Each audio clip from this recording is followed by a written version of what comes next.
এই তো জাংলা দেওয়া প্রায় শেষের দিকে। কাল হাটে গিয়ে লাউয়ের বীজ কিনে আনবো। আর লাউ গাছে অনেক লাউ হবে।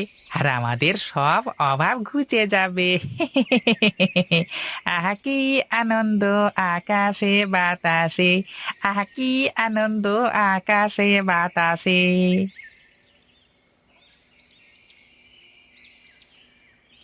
কিরে গণেশ, কি করিস কি?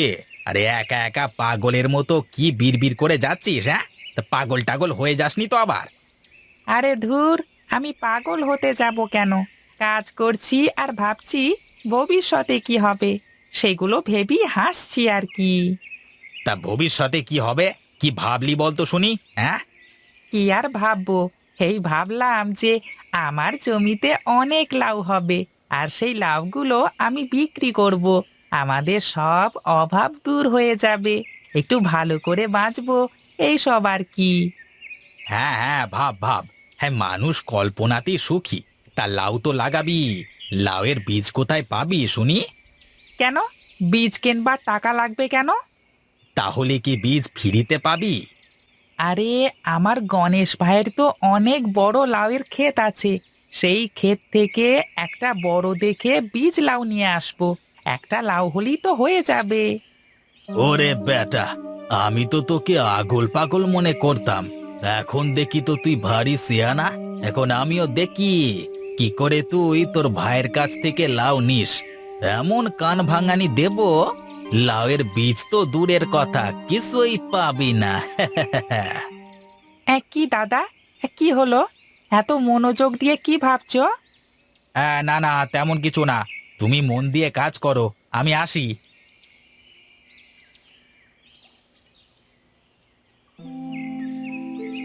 না, লাউ গাছের অবস্থা খারাপ।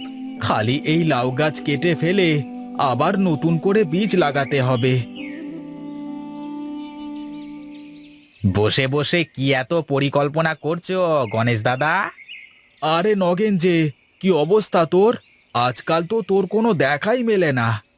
হ্যাঁ, আমার তো খবর ভালো। তা তুমি বসে বসে কি পরিকল্পনা করছো বললে না তো? না না, তেমন কিছু না।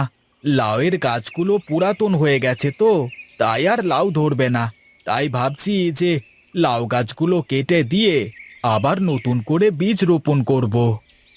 ও আচ্ছা আচ্ছা, তুমি বসে বসে পরিকল্পনা করতে থাকো। আর তোমার ভাই কি করে বেড়াচ্ছে সেই খবর কি জানো? আমার ভাই আবার কি বলল তোমায়? আরে আমার কিছু করেনি, তোমার নামে বদনাম রটিয়ে বেড়াচ্ছে। কি বদনাম রটিয়ে বেড়াচ্ছে আমার নামে হরি? তুমি নাকি হরিকে নিয়ে অনেক হিংসে করো, হরির ভালো দেখতে পারো না, আরো কত কথা বলল। আমি ওকে বলে বলে লাউ চাষ করাচ্ছি। আমি ওর জন্য ভালো দেখে লাউয়ের বীজ খুঁজে রেখেছি, আর ও কিনা আমার সম্বন্ধে এসব কথা বলে বেড়াচ্ছে। আসুক আজকে আমার কাছে লাউ নিতে, আমি ওর মজা দেখাবো। আমার কাছে একটা বুদ্ধি আছে, এইভাবে শায়েস্তা করলে দেখবে ও একদম জব্দ হয়ে গেছে। কি বুদ্ধি বলতো? তুমি ওকে নষ্ট লাউয়ের বীজ দেবে, যাতে বীজ থেকে গাছ না হয়।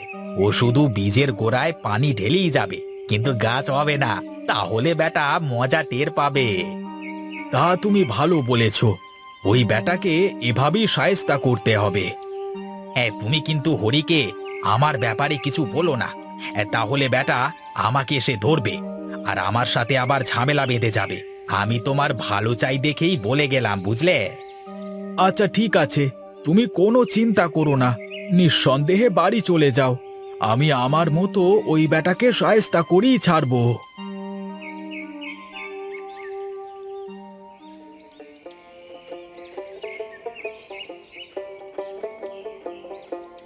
আরে হরি, এই অসময়ে আমার কাছে কি মনে করে এলি?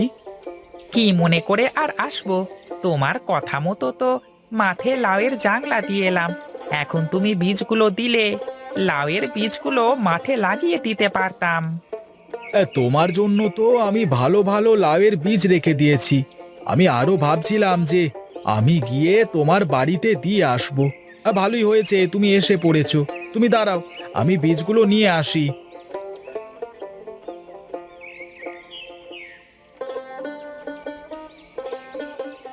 এই নাও ভাই, তোমার বীজ। হ্যাঁ, কিন্তু দাদা, লাউ দেখে এরকম পচা পচা মনে হচ্ছে কেন? এই লাউয়ের বীজ থেকে কি গাছ হবে? হবে না মানে?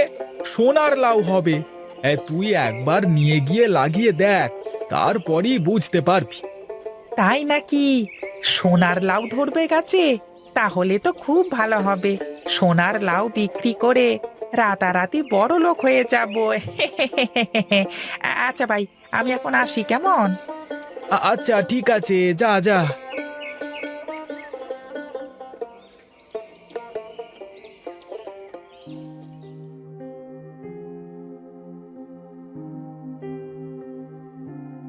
দেখি, লাউ কেটে বীজগুলো বের করে রাখি। কাল সকালবেলায় গিয়ে বীজগুলো জমিতে লাগিয়ে রেখে আসবো। আরে এ কি, লাউয়ের বীজগুলো এমন হলুদ হলুদ দেখাচ্ছে কেন? ও, বুঝতে পেরেছি। ভাই যে বলল গাছে সোনার লাউ ধরবে, তাই মনে হয় বীজগুলো এরকম হলুদ হয়ে আছে। হ্যাঁ, ভাই আমাকে কত ভালোবাসে। আমার গাছে সোনার লাউ ধরলে ভাইকে একটা বড় সোনার লাউ দেব।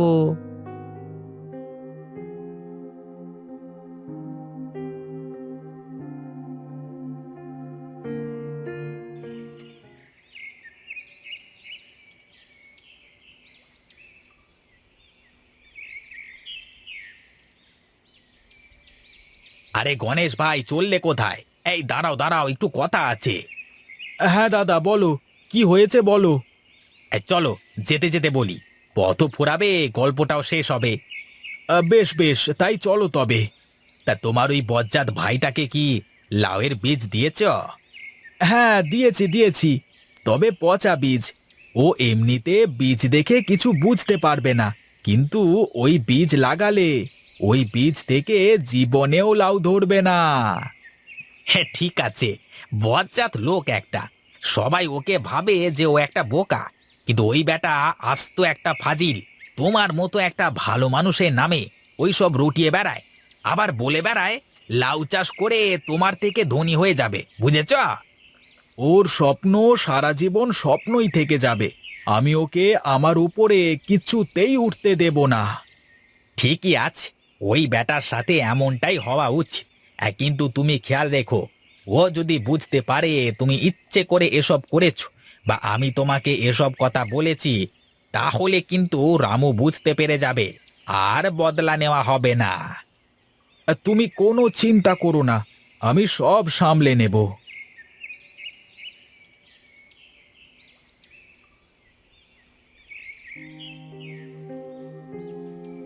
যাই যাই, মাঠে গিয়ে বীজগুলো লাগিয়ে রেখে আসি।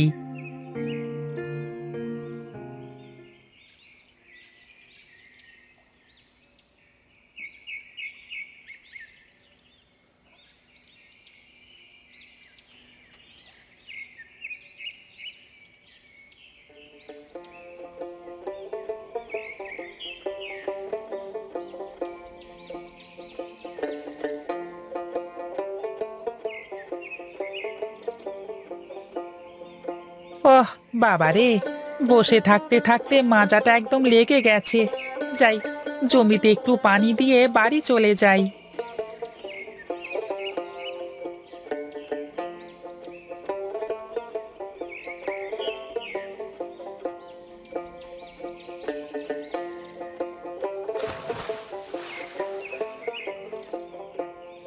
যাক বাবা, সব কাজ শেষ। এখন আর কিছুদিন অপেক্ষা করলেই বীজ থেকে চারা হবে, আর চারা বড় হয়ে সোনার লাউ ধরবে।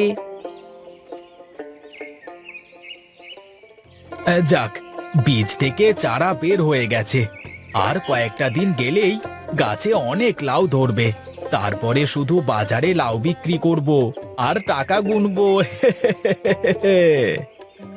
দাঁড়াও, তোমাকে আমি লাউ বিক্রি করাচ্ছি। আমাদের পাড়ায় শুধুমাত্র আমরা তিনজন বাদে আর কেউ লাউ চাষ করেনি। এবার লাউয়ের অনেক ভালো দাম হবে। কৌশলে রামুকে রাস্তা থেকে তো সরিয়ে দিয়েছি, এবার গণেশকে রাস্তা থেকে সরাতে পারলেই আমি একা একা বেশি দামে বাজারে লাউ বিক্রি করতে পারবো। আজ রাতে এই গণেশের খেল খতম করে দিতে হবে।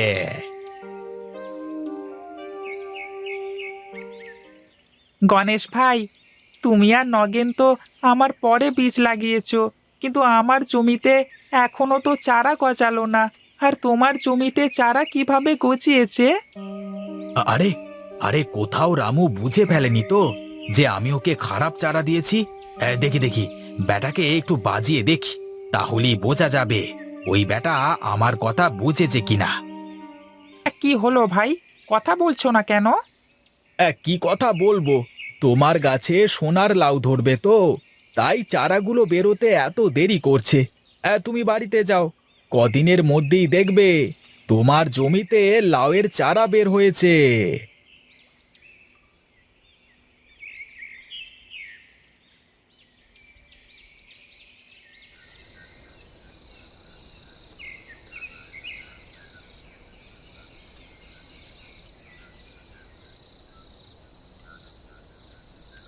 ব্যাস, হয়ে গেছে। এবার আমার রাস্তার কাঁটা সরে গেছে। এখন শুধু আমি একা একা বেশি দাম দিয়ে লাউ বিক্রি করব।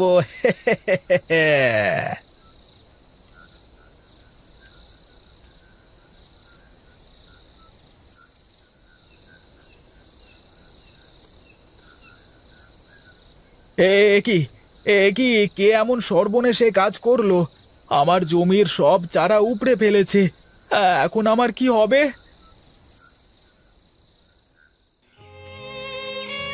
হে কি, আমার জমিতে তো একটাও চারা হয়নি। তাহলে কি ওরা আমাকে ঠকিয়েছে? এখন আমি কি করব? এত পরিশ্রম করলাম, তারপরও ফসল ফলাতে পারলাম না। কি রে, তোর কি হয়েছে বাবা? তুই এখানে মন খারাপ করে বসে আছিস কেন?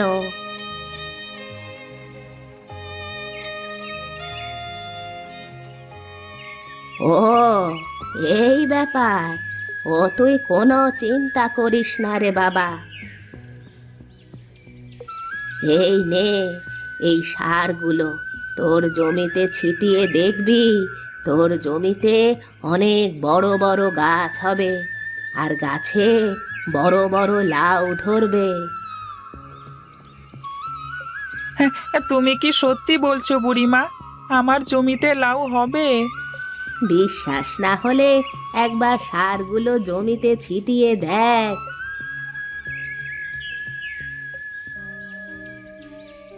যতই সার দাও না কেন, কোনো কাজ হবে না। তোমার জমিতে কিছুতেই লাউ ধরবে না। হ্যাঁ, তোমার জমির বীজগুলো তো সব নষ্ট বীজ।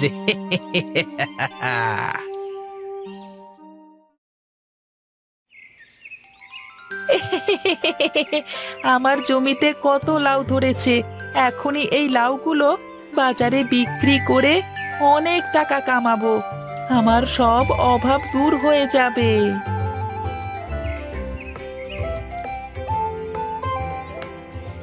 আমি জানি তুই এই বুড়ির সার দিয়ে এত ভালো লাউ ফলিয়েছিস। আমাকেও দে এই সার, আমারও চাই। কিন্তু আমি তো সব সার জমিতে দিয়ে দিয়েছি। আমার কাছে তো আর সার নেই। তোমাকে আমি কোথা থেকে দেব? তুই আমাকে সার না দিলে আমি সবাইকে বলে দেব যে তুই তোর জমিতে জাদু করে লাউ চাষ করেছিস। তোমার যা ইচ্ছে করো, কেউ তোমার কথা বিশ্বাস করবে না।